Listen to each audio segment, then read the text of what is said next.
नमस्कार बच्चों, आज आपका स्वागत है। मेरा नाम प्रफुल्ल राउत है। उच्च माध्यमिक शिक्षक, शासकीय हमीदिया कन्या क्रमांक 1, उमावी फतेहगढ़ भोपाल।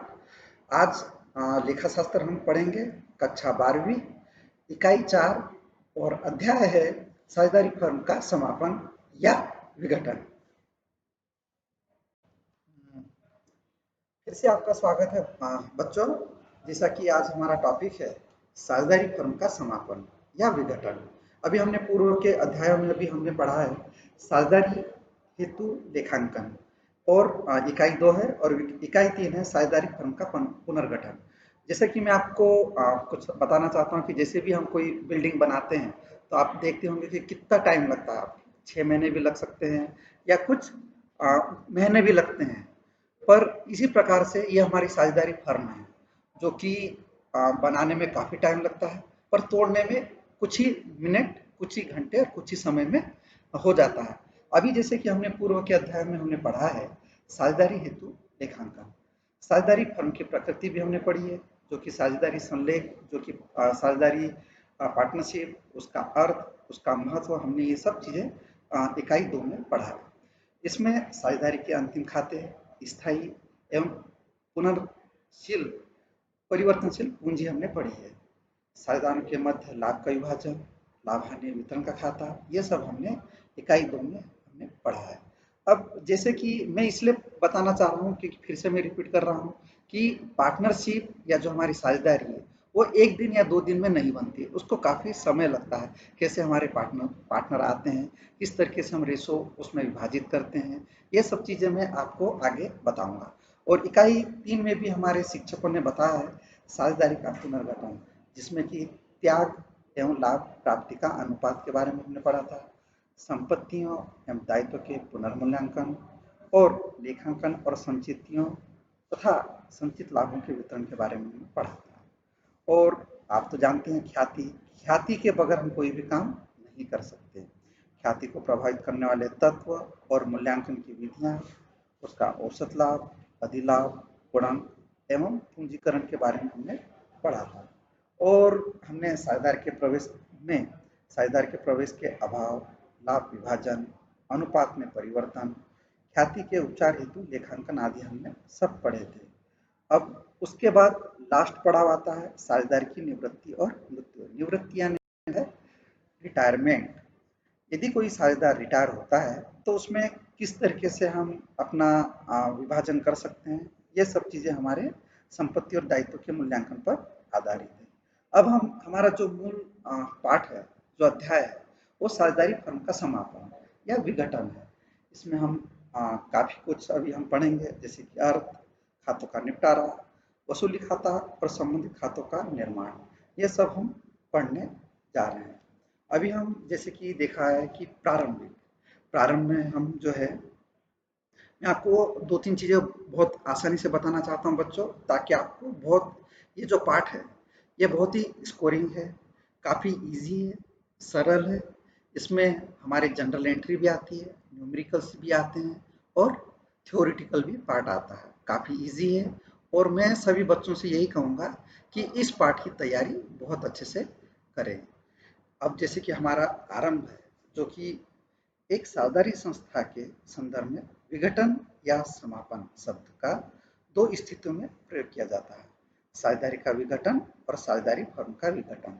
अब जैसे कि साझेदारी का विघटन और साझेदारी फर्म के विघटन के बारे में मैं आपको बताना चाहता हूँ। साझेदारी का विघटन यानी कि यदि हम 5 साझेदार हैं और उसमें से कोई एक साझेदार जाना चाहता है तो वो साझेदार का विघटन है, ना कि फर्म का। और यदि कोई साझेदारी फर्म का विघटन यदि करना चाहता है और यदि उसमें 5 साझेदार है और उसमें से सभी साझेदार आपस में बैठकर वो सोचते हैं कि चलो हम ये साझेदारी बंद कर देते हैं। क्यों? क्योंकि लाभ हो नहीं रहा है, निरंतर हानि होते जा रही है, हमारे विचार भी आपस में मिल नहीं रहे हैं। इस प्रकार से हम साझेदारी को हम समाप्त कर सकते हैं। अब इसमें मैं और डिटेल में जाना चाहता हूँ मैं, जैसे कि अभी हमारे पास दिया हुआ है फर्म के विघटन और साझेदारी के विघटन में अंतर। साझेदारी का जन्म अनुबंध से होता है, ये तो आप सभी जानते हैं बच्चों। यदि कोई साझेदार व्यक्तिगत कारणों या अन्य कारणों से फर्म से अलग होता है तो यह फर्म से उसकी साझेदारी का समापन है। इस स्थिति में शेष साझेदार पूर्ववत फर्म का कारोबार संचालित करते रहते हैं, अर्थात फर्म का समापन नहीं होता। और साझेदारी फर्म का विघटन। साझेदारी फर्म का विघटन एक व्यापक अर्थ वाला शब्द है। जब हम फर्म के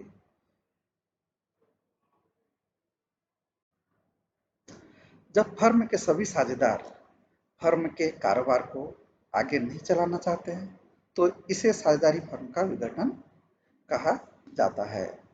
जैसे कि भारतीय साझेदारी अधिनियम 1932 की धारा 39 के अनुसार किसी फर्म के सभी साझेदारों के बीच साझेदारी की समाप्ति फर्म की समाप्ति कहलाती है। और मैं स्पष्ट और करना चाहता हूँ कि किसी साझेदार की साझेदारी का समापन और साझेदारी फर्म का समापन दो भिन्न स्थितियां हैं, दो अलग-अलग स्थितियां हैं। किसी साझेदार द्वारा फर्म से अलग होना या शेष साझेदारों द्वारा किसी साझेदार को समझौते के विपरीत कार्य करने पर नियमानुसार फर्म से निकाल देना उस साझेदार की व्यक्तिगत साझेदारी की समाप्ति है। जबकि फर्म की समाप्ति केवल उस स्थिति में होती है जबकि फर्म के व्यवसाय को ही समाप्त कर दिया जाता है। अब हम फर्म के विघटन और साझेदारी के विघटन के बारे में और अधिक जानकारी देने की कोशिश करता हूँ। जैसे कि किसी साझेदार के मरने या निवृत्त हो जाने पर अथवा निकाल दिए जाने पर यदि अन्य सब साझेदार मिलकर कार्य करते हैं तो ये फर्म का अंत नहीं कहा जाएगा।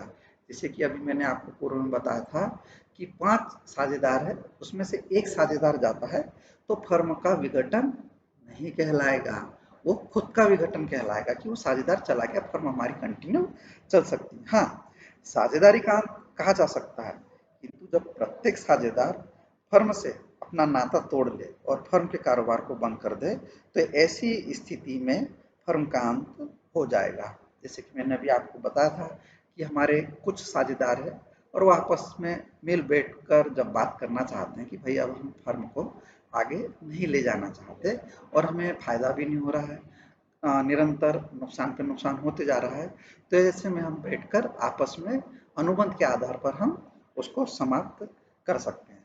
अभी मैं आपको ये भी बताना चाहता हूँ कि फर्म का विघटन और साझेदारी के विघटन में काफ़ी कुछ बहुत अंतर है जो कि मैं आपको इसके बारे में मैं बताना चाह रहा हूँ। संबंध विच्छेद का अर्थ आप समझ ही गए होंगे बच्चों। संबंध विच्छेद यानी कि हमारा आपसी रिलेशन हमारे ठीक नहीं है।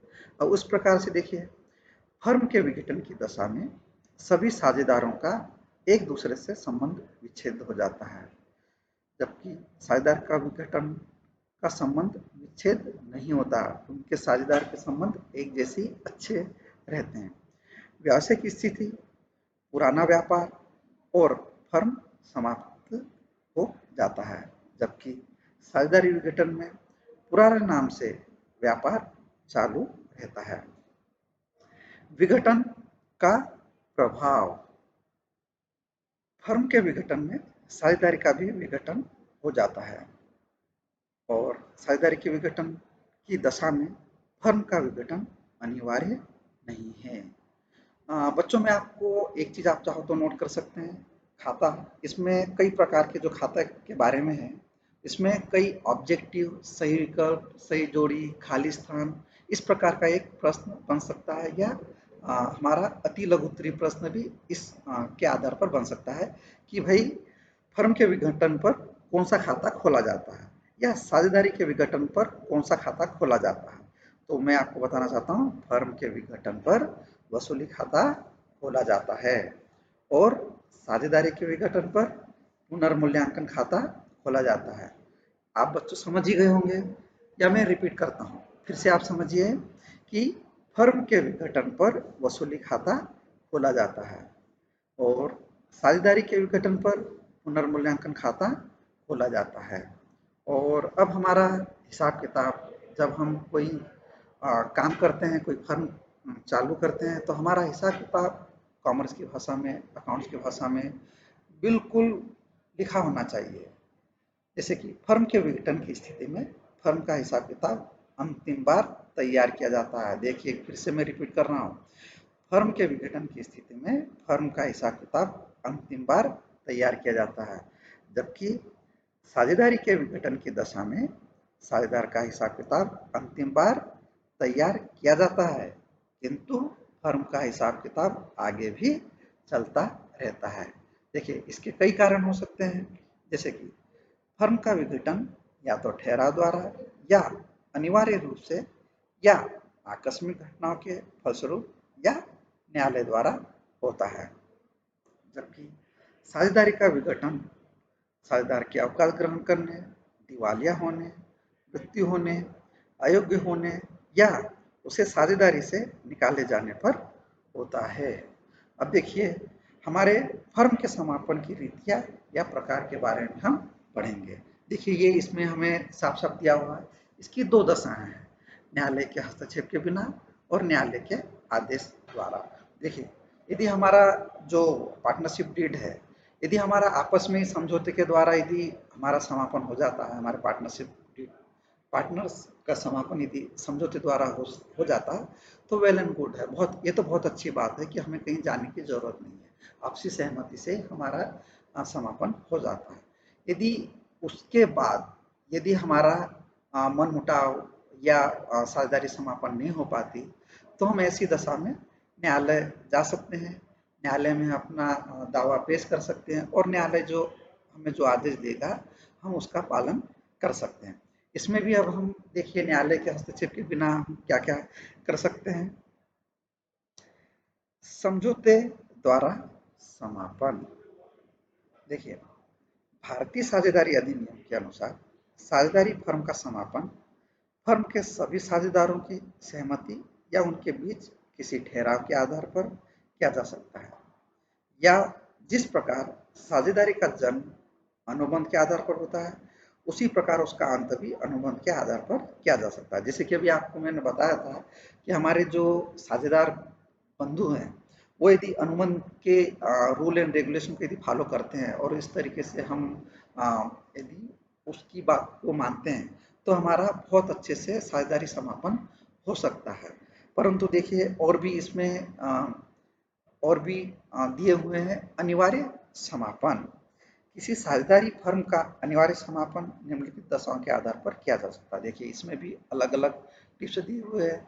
दिवालियापन, अवैध व्यापार, आप ये शब्द तो काफी भली बात ही जानते हैं, दिवालियापन क्या होता है और अवैध व्यापार क्या होता है। देखिए दिवालियापन जब किसी साझेदारी फर्म के सभी साझेदार या एक को छोड़कर सभी साझेदार दिवालिया घोषित कर दिए जाते हैं तो साझेदारी फर्म का अनिवार्य समापन हो जाता है। देखिए मैं आपको फिर से दिवालियापन के बारे में बताना चाहता हूँ कि यदि हमने कोई बैंक से लोन लिया है या फर्म से यदि लोन लिया है या किसी कंपनी से लोन लिया है, यदि हमारी कंपनी लाभ नहीं हो रहा है, हमारी कंपनी को लाभ नहीं हो रहा है या हमारा व्यापार बराबर नहीं चल पा रहा है तो हम ऐसी स्थिति में लोन नहीं दे पाएंगे, तो हम ऐसी स्थिति में हम अपने आप को दिवालिया घोषित कर सकते हैं। देखिए जब किसी साझेदारी फर्म के सभी साझेदार या एक को छोड़कर सभी साझेदार दिवालिया घोषित कर दिए जाते हैं तो साझेदारी फर्म का अनिवार्य समापन हो जाता है। अब इसमें हम अवैध व्यापार को भी ले सकते हैं। देखिए जब किसी साझेदारी संस्था का व्यवसाय किसी घटना के घटने के कारण अवैध हो जाता है तो उस संस्था का अनिवार्य समापन हो जाता है। यहाँ एक बात विशेष रूप से उल्लेखनीय है कि यदि कोई साझेदारी संस्था एक साथ कई व्यापार करती है और उनमें से एक व्यापार अवैध हो जाता है तो इस कारण से उस साझेदारी संस्था का अनिवार्य समापन नहीं किया जा सकता। और देखिए आकस्मिक या संयोग द्वारा समापन, आकस्मिक यानी कि अचानक मृत्यु होना, कुछ भी हो सकता है। तो देखिए साझेदारी संलेख में विपरीत अनुबंध के अभाव में हम निम्नलिखित दशाओं में भी साझेदारी संस्था का समापन हो जाता है। देखिए इसमें अब हमारे आता है साझेदार की मृत्यु, यह हम सब पढ़ेंगे। साझेदार का दिवालिया होना, नियत अवधि का समाप्ति, नियत कार्य की समाप्ति, साझेदार द्वारा फर्म का त्याग, इन सब के बारे में हम और डिटेल में मैं आपको बताना चाहता हूँ। साझेदार की मृत्यु यदि अचानक होती है तो साझेदारी फर्म में यदि किसी साझेदार की मृत्यु हो जाती है तो फर्म का समापन समझा जाता है। और साझेदार का दिवालिया होना, साझेदारी संस्था में किसी साझेदार के वैधानिक रूप से दिवालिया हो जाने पर भी फर्म का समापन समझा जाता है। नियत अवधि की समाप्ति, नियत अवधि यानी हमारा जो टाइम पीरियड है। यदि साझेदारी संस्था की स्थापना एक निश्चित अवधि के लिए की गई है तो उस नियत अवधि के समाप्त होते ही फर्म का समापन समझा जाएगा। अब डी में देखिए, नियत कार्य की समाप्ति, यदि साझेदारी संस्था की स्थापना एक नियत कार्य के लिए की गई है तो उस नियत कार्य के समाप्त होते ही फर्म का समापन समझा जाएगा। अब देखिए ई में क्या है, साझेदार द्वारा फर्म का त्याग। साझेदारी फर्म में यदि कोई साझेदार फर्म से अलग होने के लिए त्याग पत्र देता है तो ऐसी दशा में भी फर्म का समापन समझा जाएगा। जैसे कि कोई भी साझेदार यदि वो फर्म से त्यागपत्र देना चाहता है और वो लिखित में अपने दोस्त को सूचना दे देता है तो ऐसी दशा में भी फर्म का समापन समझा जाएगा। अब देखिए सूचना द्वारा समापन, सिंपल सी बात है कि यदि हम समापन चाहते हैं तो हम ये सूचना भी दे सकते हैं कि भाई ऐसी ऐसी बात है, मैं अब आगे कंटिन्यू नहीं करना चाहता हूँ। तो ये भी मैंने अपने पार्टनर्स को या साझेदार को मैंने सूचना दी, तो ये भी एक मान्य है। देखिए यदि साझेदारी ऐच्छिक है तो ऐसी साझेदारी का साझेदारों द्वारा एक दूसरे को लिखित सूचना देकर किया जा सकता है। फर्म की समाप्ति सूचना देने वाली तिथि से मानी जाएगी। इसके विपरीत यदि सूचना में कोई निश्चित तारीख दी गई है तो फर्म की समाप्ति उस तिथि से ही मानी जाएगी। यदि मैंने कोई डेट यदि फिक्स की है कि भाई इस तारीख से आप हमें समाप्ति की घोषणा कर दीजिए तो वही नोट किया जाएगा। अब देखिए इसके बावजूद हमारा समाप्ति नहीं होती, हमारे साझेदारों की समाप्ति नहीं होती या कुछ अभी भी हमारी अनबन हो रही है तो अब हम क्या करेंगे, ऐसी दशा में हम न्यायालय का दरवाजा खटखटाएंगे। अब देखिए न्यायालय के आदेश द्वारा समापन, यदि कोई साझेदार न्यायालय में वाद प्रस्तुत करता है तो निम्नलिखित आधारों में से किसी भी एक आधार पर वह फर्म का विघटन कर सकता है। यानी कि हम कोई भी एक उनको क्लू देंगे कि भाई पागल हो गया है, अयोग्य हो गया है, इस तरीके से हम लिखित में न्यायालय में प्रकरण देंगे तो वो न्यायालय अपना केस सुनाएंगे। जैसे कि देखिए साझेदार के पागल होने पर, किसी साझेदार के पागल हो जाने पर उसका मित्र, संबंधी अथवा अन्य साझेदार फर्म के समापन के लिए न्यायालय में वाद प्रस्तुत कर सकते हैं। किसी साझेदार के स्थायी रूप से अयोग्य हो जाने पर, देखिए ऐसी दशा में हम क्या कर सकते हैं, यदि किसी अन्य साझेदार द्वारा फर्म के समापन के लिए न्यायालय में आवेदन किया जाता है तो न्यायालय द्वारा फर्म का समापन किया जा सकता है। सी, किसी साझेदार द्वारा दुराचरण के आधार पर या हमने व्यवहार ठीक नहीं किया, यदि फर्म का कोई साझेदार ऐसे व्यवहार का दोषी है जिससे व्यवसाय के सफल संचालन में बाधा पड़ने या हानि होने की आशंका है तो फर्म के अन्य साझेदारों द्वारा समापन के लिए आवेदन पत्र देने पर न्यायालय समापन की आज्ञा दे देता है।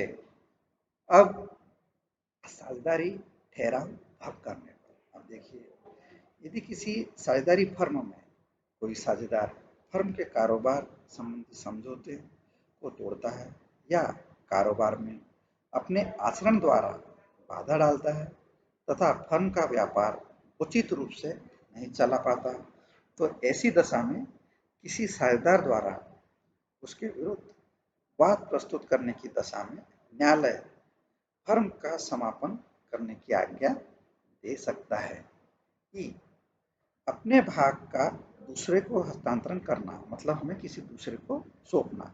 यदि साझेदारी फर्म के किसी साझेदार ने अपना हिस्सा बेच दिया है या किसी के नाम हस्तांतरित कर दिया है, तो न्यायालय किसी साझेदार के वाद प्रस्तुत करने पर फर्म का समापन हो सकता है।